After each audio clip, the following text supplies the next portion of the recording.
જે અખિલ ભારતીય વિદ્યાર્થી પરિષદ પૂર્વ કચ્છ દ્વારા અંજાર એસડીએમ શ્રીને એક આવેદનપત્ર આપવામાં આવેલું છે, જેનામાં જીકાસમાં જે ત્રુટીઓ છે, વિસંગતાઓ છે, તેને લઈને ખાસ કરીને જે સર્વર ક્રેશ થતું હોય છે, ક્રેક થતું હોય છે, જેના કારણે વિદ્યાર્થીઓને ખૂબ મુશ્કેલી પડે છે એડમિશન લેવામાં.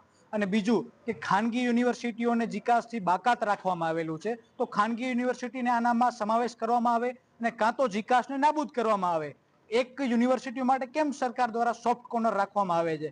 આનામાં સચિવાલય ગાંધીનગરમાં જે અમુક બ્યુરોક્રેટ બેઠા છે, તે પ્રત્યક્ષ અને પરોક્ષ રીતે કેવી રીતે ખાનગી યુનિવર્સિટીઓને ફાયદો થાય તે બાબતે જ વિચાર વિમર્શ કરી રહ્યા છે. ગુજરાતના ગરીબ વિદ્યાર્થીઓ માટે નથી વિચાર કરી રહ્યા. તો ખાસ એ અમારી માંગ હતી. એની સાથે કે પ્રાઇવેટ યુનિવર્સિટીને પણ આનામાં સમાવેશ કરવામાં આવે. અને ત્રીજું કે 300 રૂપિયા જેટલી માતબર રજીસ્ટ્રેશન ફી આનામાં રાખવામાં આવેલી છે.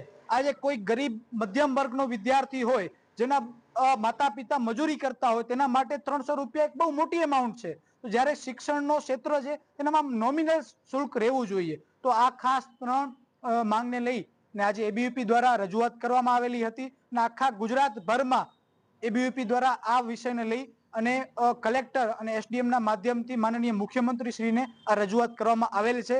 આ 3 વસ્તુઓને સુધારણા કરવામાં આવે અને કાં તો જીકાસ રદ કરી નાખવામાં આવે. આ મેઇન વિષય હતો.